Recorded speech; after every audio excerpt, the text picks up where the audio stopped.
అంటే కంపారిజన్ అనేది ఎప్పటికప్పుడు మారుతూ ఉంటాయిలేండి, అలా అనుకోకూడదు. జంజాల గారు తీసిన అహనా పెండెంట్లో గమ్మత్తైన క్యారెక్టర్లు, అంటే ఒక మనస్తత్వం కలిగిన క్యారెక్టర్లు చాలా ప్రొడ్యూస్ చేసేవాళ్ళు. క్యారెక్టర్లు నెంబర్ ఆఫ్ క్యారెక్టర్స్ అలా వచ్చేవి.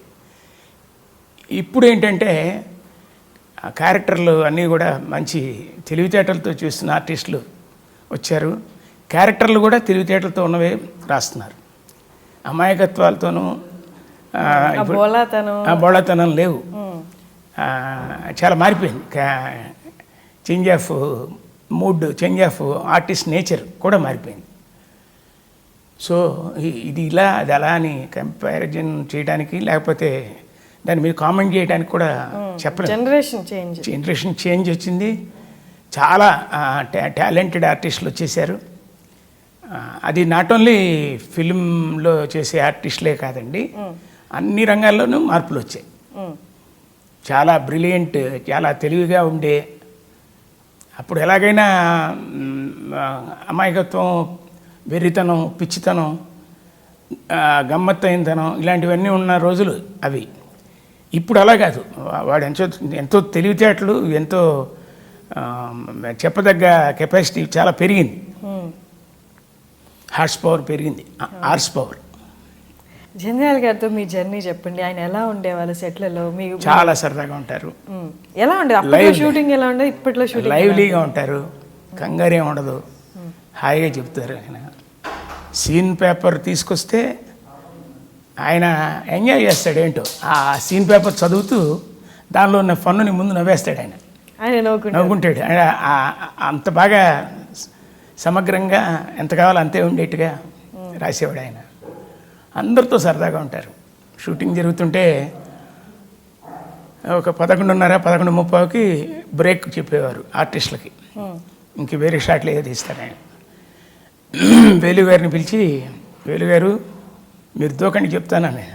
దూకండి అంటే ఆయన వంట మొదలు పెడతాడు. సెట్లో వంట సామాగ్రి అన్నీ ఉంటాయి. ఆయనకు కావాల్సినవన్నీ తెప్పించి పెట్టేస్తారు పొద్దునే. ఇక మొదలు పెడతాడు ఆయన 11:45, 12 లోపు. 1 గంటకి అన్నీ అయిపోయి ఉంటాయి. 2-3 రకాలు ఆయన చేస్తాడు, బ్రహ్మాండం చేస్తాడు. ఆయన ఒకడు, మన రాళ్లపల్లి గారు ఒకడు, భరణి ఉన్నారు. ఒక ఆర్టిస్టులో ఒక 60 మంది బ్రహ్మాండం. అసలు మామూలు కాదు, చాలా బాగుంటాయి. మేము తిన్న రోజులు అన్నీ గుర్తొస్తుంటాయి. కోట శ్రీనివాసరావు మా అందరికీ కలిపి పెట్టడం. ఇంత ఆవకాయ అన్నం కలిపేవాడు ఆయన. కలిపి మా అందరికీ నోట్లో పెట్టేవాడు. మళ్ళీ పెట్టలేదు అంటారు, తినండి తీసుకోండి అనేవాడు ఆయన. ఇప్పట్లో లాగా డైటింగ్ అసలు ఇప్పుడు అసలు ఎవరు కలిసినా తక్కువ, ఎవడి పని ఆడిది. అవన్నీ గుర్తున్న రోజులు మాకున్నాయి, ఇంకా ఆ మెమరీస్ ఉన్నాయి. అప్పుడప్పుడు తలుచుకుంటాం. కోపతాపాలు వచ్చాయి చిన్న చితకి. కోపతాపాలు వచ్చినా మళ్ళీ కలిసిపోయేవాడు. ఏదోటి ఓ మాట అనుకోవటాలు ఉంటాయి. అంత ఫెయిర్గా ఉంటాం మేము అని అంతేం లేదు.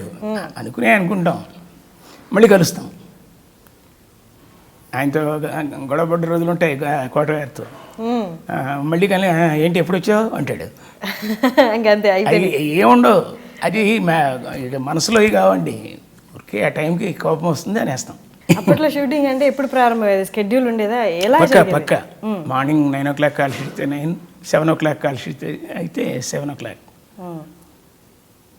ఒక్కోసారి మమ్మల్ని కంప్లీట్ చేసి పంపించేసేవాళ్ళు. అంత అవసరం లేదు, మీకు అయిపోయింది వెళ్ళిపోండి అంటారు. అలాంటివి ఉంటాయి, ఎప్పుడు ఉంటాయి, ఇప్పటికీ ఉంటాయి.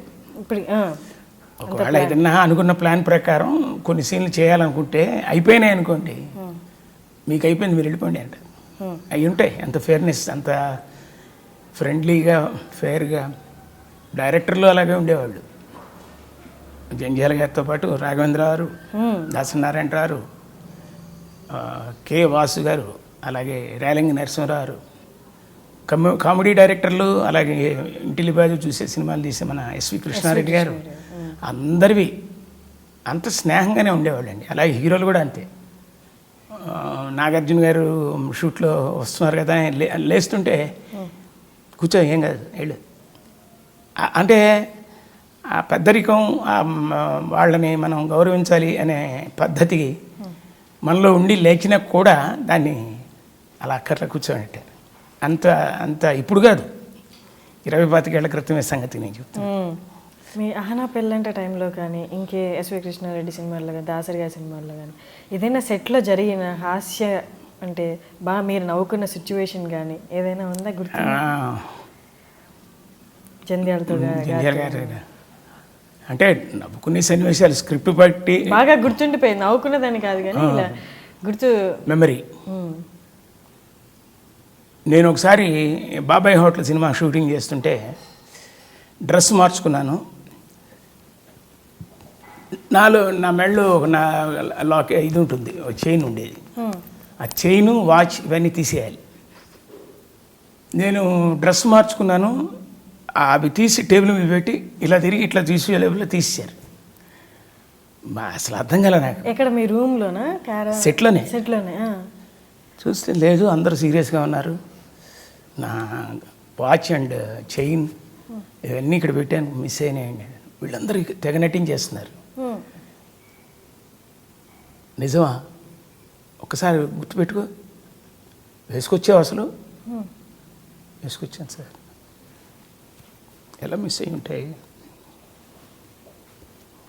మీరు ఎవరైనా చూసారా అని గురువుగారు, జంజాల గారు అంటే మాకు తెలియదు సార్.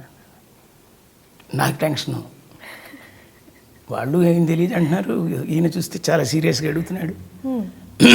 నాకు టెన్షన్ మామూలుగా కాదు. ఓ 20 మినిట్స్ తర్వాత వాడి ఇచ్చేయండి అయ్యా బాబు, ఇప్పుడు డైలాగ్ రాదు, ఇప్పుడు డైలాగ్ చెప్పలేకపోతాడు, ఇచ్చేయండి అన్నారు. ఆ జోలో పెట్టుకుని తీసి ఇచ్చేసారు. 20 మినిట్స్ అసలు ఎలా పోయాయి. ఎట్లా జస్ట్ ఎంతోసేపు కాదు, తీసి ఇలా పెట్టాను, ఇలా తిరిగి ఇట్లా వచ్చా, చూస్తే లేదు, తలే తిప్పింది, లేవు. ఎన్ని సరదాలు జంజాలుగా చాలా ఆడిస్తారు. ఆయనతో మేము కబడ్డీ కూడా ఆడాం షూటింగ్ టైంలో. ఎక్కడ లేదు. 1975లో మెరీనా బీచ్లో కబడ్డీ మా టీం అంతా అయిందే. మేమందరం ఆర్టిస్టులు అందరం కలిసి బీచ్లో కబడ్డీ ఆడాం. ఆడినప్పుడు ఓ సందర్భంలో ఆయన ఒక్కడే ఆగిపోయాడు అక్కడ, పక్క టీంలో. ఆయన కోతకు వచ్చారు. వస్తే నేను పట్టేసుకున్నా, అసలు వదలలా. అండం మానేశాడు, కబడ్డీ అని అండం మానేశారు. ఆయన నవ్వేసి, ఊరిని దుంపదేగా అదేం పట్టయ్యా అంత పట్టుకున్నాం అన్నాను. అదేం పట్టుది, ఏమో సార్ మీరు కూడా వెళ్ళిపోతే, మీకు కూడా నేను దొరికిపోతే మా వాళ్ళందరూ వెళ్ళిపోయినట్టే కదా, అందుకని నేను అనుకంటే అంత పట్టేసాను. ఇలాంటి సరదాలు ఎక్కడైనా ఫంక్షన్స్కి వెళ్దాం. జంజాల గారితో చాలా సరదాయిన అనుభవాలు ఉన్నాయి. ఆయన విజయవాడ మీదుగా రాజమండ్రి వెళ్ళేవారు సమ్మర్లో, ఇలాంటి టైమే. నేను ఆయనకి ఇష్టమని ఈ ముంజలు అంటారు, తాటి ముంజలు, ఆ ముంజల్ని పొట్టు పొలిచి పంచదార వేసి ఒక కప్పులో అరడైనా పెట్టి రైల్వే స్టేషన్కి వెళ్ళి, ఆయన ఏ ట్రైన్లో వస్తున్నారో తెలుసుకొని ఫస్ట్ ఏసీ లోపలికి వెళ్ళి ఆయనకి ఇచ్చేవాడిని. ఊరిని దుంప దగ్గర ఇంత ఎండలో వచ్చావా నువ్వు అనేవారు. విజయవాడ అంటే ఇంకా ఎండలు బాగుంటాయి కదా. అమ్మో మామూలుగా కాదు. ఏం కాదులేండి, మాకు ఇంకేమన్నా కావాలంటే చెప్పండి సార్ అన్న. ఇంకా నాకేం వద్దయ్యా, చాలు సార్. అలాగే మెడ్రాస్ వెళ్ళినప్పుడు వారి ఇంటికి నేను వెళ్ళినప్పుడు ఆయనకి పాపడ్స్ ఉంటాయి కదా, అప్పడాలు. ఆ అప్పడాలు ఆయనకి జింజర్ అంటారా, జింజిలే నువ్వు అప్పడాలు, అవి తీసుకెళ్ళి ఇచ్చేవాడిని. మా విజయవాడలో పెద్ద ప్రసిద్ధి. ఒక ప్యాక్లో తీసుకెళ్ళి ఇచ్చేవాడిని. ఆయన తీసుకొని ఇదిగో ఇది ఉంచు అనేవారు. అదేంటి డబ్బులు కాదండి నాన్న. అదేం కాదయ్యా, నువ్వులు ఊరికే తీసుకోకూడదు అంటారు, అందులో నువ్వులు ఉన్నాయి.